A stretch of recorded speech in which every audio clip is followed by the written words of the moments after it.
BearSkills. Hello everyone, welcome back to the channel.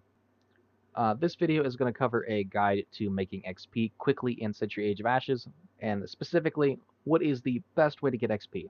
So the best way to get XP is to play Spoils of War. Now, not just Spoils of War, what you want to do is you want to play Spoils of War and you want to focus on gold. Now, the reason for this is because this is going to get you a ton of score, and that means at the end of the match you're going to have a really, really high score. If you guys didn't know, the majority of XP you are awarded in Century Age of Ashes is based upon the amount of score you have at the end of a match. So the more score you have, the more XP you're going to make. So getting gold is a very, very fast way of increasing your score, and it is very reliable in Spoils of War. Now, while you can get really high scores and therefore similar amounts of XP in other game modes such as Carnage, it is a lot harder on average to get those high scores. Spoils of War is very reliable and very easy to get high scores regardless of player skill level. You can do it solo, you can do it with a team. With a team, it's going to be even easier. You're going to be able to get even better high scores. But it's very easy to do solo. I did a ton of testing on this, and I did a lot of Spoils of War matches solo, and I was able to make tons and tons of score at the end of the match. You want to be shooting for 3,000 score, which is definitely doable. I've seen people get up to 5,000, so it is definitely possible. Every one of my matches, I was able to hit a minimum of 3,000. There were a couple where I was able to get up to 4,000 score, which gave me a ton of XP. But you want to be getting gold. Getting that gold, bringing it back to your base, that's essentially the best way to get XP. Now, there are a few things to cover that might help you guys out when you're going to get XP, or your gold, I should say. Now, the three classes have a little bit different ways of going about the gold. Starting off with the Marauder. The Marauder is a very strong choice. What you have going for you is you have the Hunter's Mark, which means the Marauder is going to be the quickest gold gatherer out of all the three classes. By far, the fastest at killing the gold carriers, which means you're going to be having the most gold in the shortest amount of time. And you're also going to have access to Gust, which is going to help dissipate any projectiles coming your way, which is going to help eliminate any damage you would normally receive, which means you're going to lose less gold getting back to your base.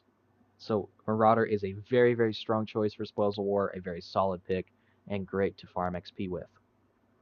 Now Windguard, taking Smoke, which is the majority of what people use on Windguard, and I highly recommend it because it can make you untargetable, which can make getting gold back to your base a lot less hassle.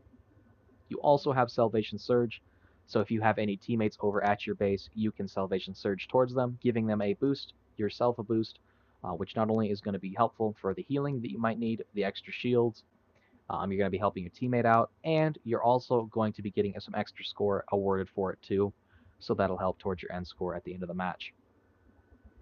So Windguard, pretty simple, kind of middle of the road when it comes to it.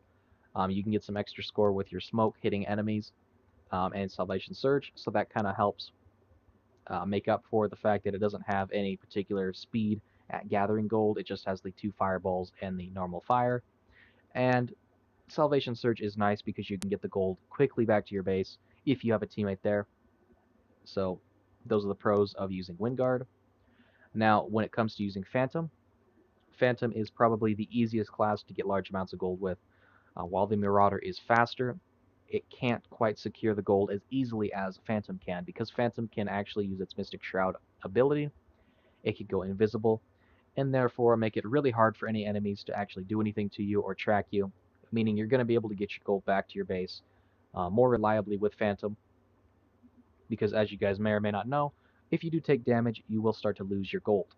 So the less damage you take, the better off you're going to be, and if you're using the Mystic Shroud ability on Phantom, you're going to be guaranteeing you're getting large amounts of gold back safely. With the Phantom, your Mystic Shroud does have a long cooldown, so when you're waiting between cooldowns, you're going to want to do batches of 100 gold, essentially, until your cooldown's back, and then you can go for large amounts of gold, and basically then you can gather as much gold as possible until enemies start to target you, and when they do, activate your Shroud, and head back to base with your gold, rinse and repeat. Marauder is really great because its Hunter's Mark ability kills the gold carriers super quick, and because of its passive ability, you're going to have your abilities back every time you kill one. or even if you get an assist. So even if a teammate finishes it off, or an enemy comes along and finishes this off, you're going to still get the passive proc, which means you're going to have your Hunter's Mark up again for the next gold carrier, and if you've used Gust, you're going to have those charges refreshed as well. So Marauder is really strong in those regards. And Windguard, somewhat at middle of the road in terms of getting gold, but with the extra score that you can get from your Smoke and your Salvation Surge, plus the value you can get from getting across the map with Salvation Surge, that can help offset it as well. So all three classes are very strong and very viable choices. If you really would like the easiest one, I would recommend the Phantom because you can use the Mystic Shroud. So that's going to be the easiest way to guarantee you get gold back to your base. And essentially, you want to be trying to get as much gold back as possible, and you want to get as much score as possible. You want to shoot for at least 3,000 score at the end of a match. 3,000 is very doable. And very reliably easy to get, even going against a really, really strong enemy team, and even with teammates not being teammates being disconnected on your team, it is still very easy to get large amounts of gold. Granted, you might not win every match, but winning a match only grants a slight boost to your XP of like 185. So losing a match, while it does suck, you are still going to be gaining a large amount of XP. So if you want to earn the most amount of XP, play Spoils of War, gather as much gold as you can, and get it back to your base. And essentially that's it. So that will get you the most XP in the shortest amount of time, and the easiest, because it'll be so reliable, and it's not going to be based on skill level. It's just going to be based on, essentially doing it, which means you'll be unlocking those eggs, as well as gems, silver, any cosmetics, taglines, or anything you guys are looking for in the level up rewards. You're going to be earning that a lot sooner. So hopefully this video was helpful. If it was, make sure to give it a like, and if you're new to the channel, always consider subscribing, as it does help the channel a ton. And hopefully this video helps you guys out in your XP grinding needs. So hopefully I'll see you guys in the next one.